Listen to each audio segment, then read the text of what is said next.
Welcome to Live the Season Life. This is Shauna, hopefully your new favorite lifestyle channel. And as promised, I'm going to reveal to you my planner. As you know, for the last few videos, I've been in the process of reorganizing my life and kind of getting it together. And this is the culmination of that. Let's get started. But first, please be sure to like and share and subscribe. If you would consider doing so, I'd really appreciate it. So this is my planner. It is the kind of classic size. This planner cover actually came from Fancy Plans Co. I'll link it down below. It's it's faux leather, but I love the quilt pattern. I also have the same cover in the junior size as well. So this is just note paper, notebook. So I can take it around with me and take notes whenever. But this is my planner cover. And as you can see, it's got pockets in the center. I actually added this pin loop here so I could keep a pin right here, an extra pin. But this is what the planner looks like. Little pocket in the back. I just have a bookmark in there. And then of course the pin loops on this side, and I keep 2 pins on that side. So let me show you what's in my planner. So we're going to use this as a guide a little bit. So first I'm going to explain my overview section. My overview section has what is my planner process and also what are my routines. So the first thing is, what do I do on a daily basis, weekly basis, monthly basis when it comes to my planner? I have found when I've gone through this process before that I have not established what the process is. It's very easy for me to forget. So I'll open my planner and say, okay, my life is supposed to be in order, but how is it in order? Because there's nothing written down. This is writing it down. So I've figured out what I need to be looking at on a daily, weekly, monthly basis in order for the planner process to work for me. Now, don't get me wrong. I'm happy to share in detail. And in fact, feel free to screenshot this and use it as a guide for creating your own planner process. This came over time for me. It really did. This is not something that I was able to kind of sit down and get it done in like 5 minutes, write it all down. I had to figure out exactly what is it that I need to do on a daily basis to feel productive, to feel like my day has been successful in terms of planning. The same for weekly and the same for monthly. Having this planner process in place is critical for me for that reason. And for me, daily, weekly, monthly is enough. If you need to put in, for example, twice a year or annually, by all means, create your planner process so that it fits your specific needs. Now, the second part of my overview section of my planner is my routines. This one sheet. And again, these are things that I had to really sit down over time and figure out what is it that I do on a daily basis, on a weekly basis, on alternate days, things that I need to make sure that I keep abreast or keep in mind. So for example, on a daily basis, naturally following my daily sheet for my planner process, but creating my planner sheet for the next day is one thing that's on my daily thing I need to do. And in fact, I actually labeled my routines. And what I said here is, this is my routines. This is stuff I have to do to stay on task. Use this list to populate daily task sheets. I'm writing myself notes so that when I forget because I'm stressed out or because life is going crazy, I already have my notes in here to remind me exactly what I need to be doing.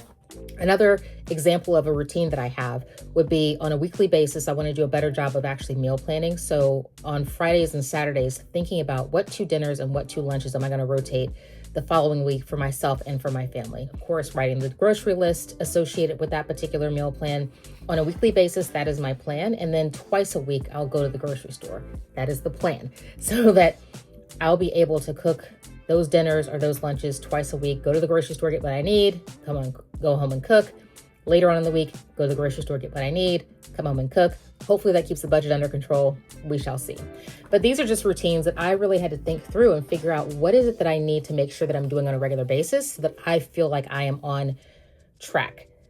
And that's my overview section. The other sections of my planner, I'm not going to go through in detail, but I am going to give you a really good sense of what they contain. And hopefully this is inspiration for you.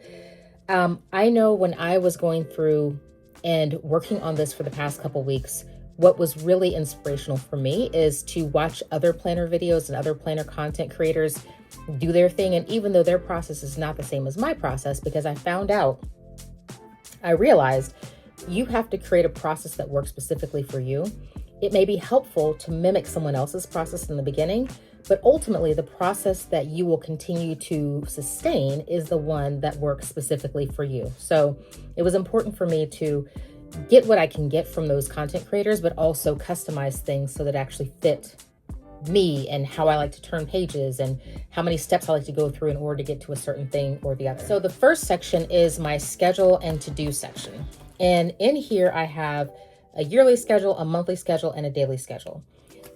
This has been kind of a work in progress, if you will. So my yearly schedule, I actually have two versions of it because I'm not sure which version I like. So I put both of them in here to figure out which one over time that I gravitate towards. And then I'll take whatever I don't use out. But as you can see, I have the version where I have July, August, September, October, November, December, all on one page. And I also have another version where I have the actual days written down here. And I just did three columns on a Word doc. July, August, September. And because I later on decided that I needed it, I actually went in and wrote which days are corresponding with each date so I can track everything accordingly. So I think I'm going to end up gravitating towards this format instead of this format here. I don't know why. I like it better. I think the way my brain works, this is helpful for me to be able to see it and map it. So I have the schedule for the year. It looks like a lot because I have two versions of the same thing, but continuing on through the year, and that is it. And that is my entire year all the way through December 2027. So that is my year at a glance. And that's a great way for me to be able to look at things and see, okay, over the span of the next quarter, over the span of the next 2 months, what needs to get done? What's on the agenda? What do I need to be preparing for? That sort of thing. Next up is my month at a glance, which, as it sounds, is a monthly calendar. And this, I just sort of went through and wrote in for the month of June, what are all the major specific things that I need to deal with? Now in here, I did not put actual times on here. I just wanted to know that the thing is happening because it was going to be redundant. You know, I don't want to necessarily have to keep up with times in two different places. That just doesn't make sense for me. This is where I'm actually keeping track of at a month. So if I need to kind of look at what's happening over the course of the month, what do I need to prepare for in general for the course of the month, this is where I can find it at one glance. Last piece of the schedule to do section is my daily tasks and my to-do. So I have a half sheet here where I have a to-do list, and all I'm doing here is literally when things come to me of things that I need to do, I just literally just write it on this page. Now this is fairly short for me for a to-do list because this is a new one that I've started because I checked off everything from the other list, thankfully. But this will continue to just get longer and longer and go onto the back page as the week goes on. So my goal is to make sure that by the course of the end of the week, I've checked off all these things or figured out what I need to delegate because it's taking me too long to get around to it, or what needs to be repositioned accordingly, we'll say. So that actually sits in my planner next to my daily task sheet. And this is where I'm able to get into specific times and be able to put specific details behind from 6 a.m. to 9 p.m. What am I actually doing? Where are my time blocks? This is not very colorful, as you can see, for no particular reason. I really love when I see people use stickers and colors and things to do their planners. I guess just call me boring when it comes to planning. I need function. Okay. I need function. Every once in a while, I want some stickers and I'll find a sticker from somewhere and add it in. By and large, I am a functional planner kind of girl. So this is a sheet. I'll check it out again. This is a sheet that I created. I talked about this in a previous video, which I'll link down below, where it was just grid paper and I was able to write in my times and write down this huge blank section where I can just sort of jot notes about my day. I love this because when I time block over here, I can always write in on this side things that I can do during that time. So for example, if my son is at math tutor for an hour, let's say from the hour of 3 until 4, he's at math tutor, I can write in and time block that he has math tutor here. But over here in this space next to it, I can write down all the things that I want to accomplish while I'm sitting at the next table, waiting for him to finish up with the math tutor. So that's been very helpful for me to be able to use my time blocked spaces effectively and to be productive during that time. So now we're getting into the next month. So this is getting into July. So this will continue on. I don't plan to keep more than 2 months worth of information in my planner at any given time. At the end of the month, which is on my end of month planner process, I'll go through and make sure to populate the next month's calendar. So this one is already populated from a couple weeks ago for the end of the month, which is coming up. Well, today's my day to do it, later on today. What I'm going to do is start creating the calendar for the month of August, so that way I can have all that situated and together. Section 2 has a similar planner divider, like so. And all that's here, my section 2 happens to be devoted to my kids, and this has to do with all their schedules, all their practices, all their things. I'm not going to get into all the juicy details because these are my kids. I want to keep it private. But I have a main page that kind of shows the weekly routine for the kids. So what dates certain practices are on and what dates I'm responsible for carpool and things like that. But I also have a detailed calendar in here, which looks very much so like my month at a glance, that shows all the different places they need to be for summer camps and any out of town trips that we're taking and so on. So this I will show you because it is still fairly blank. I actually started for September because of course the kids are going back to school very soon. And what I wanted to do is get ahead of the calendar for September. So on this calendar at a glance, and this is something I plan on updating on a monthly basis, I have decided that I'm going to start putting in individual dates that the kids have half days, if there are any testing dates I need to be aware of, if there are any performance dates for school activities, things like that. So I can have it all in one spot and be able to keep track of it, because it gets to be a lot, as you know. And of course, I have kids that are at 2 different schools, so I need to make sure that they are where they need to be when they need to be. And then in the back, I've printed out the county school calendar so I can have that handy as well. Section 3 is my work section.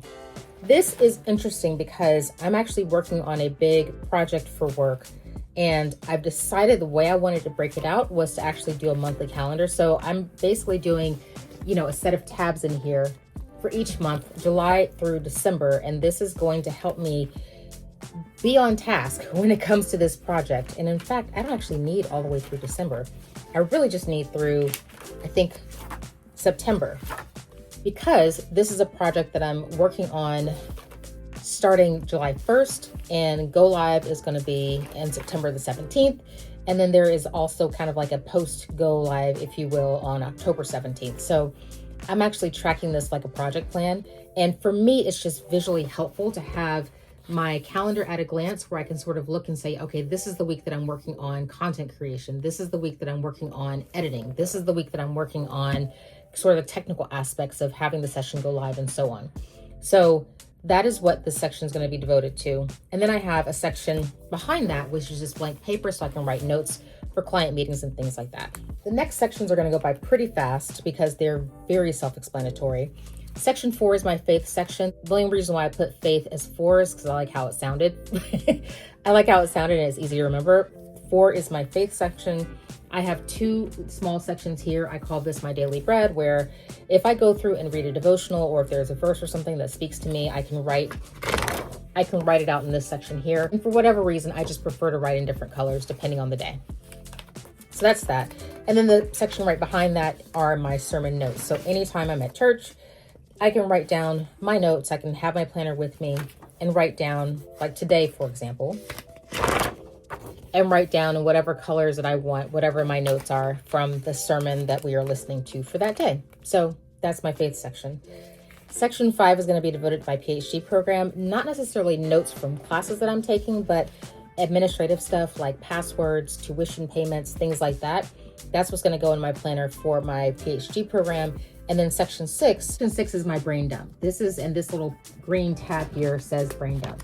This is where if I need to write something down, get something out of my brain, and I don't have time or interest or energy to actually put it in the right section, I can just dump it here out of my brain and then get to it later. That's all this is. And then section 7 is just extra paper. That's all this is, extra paper. I do have in the front here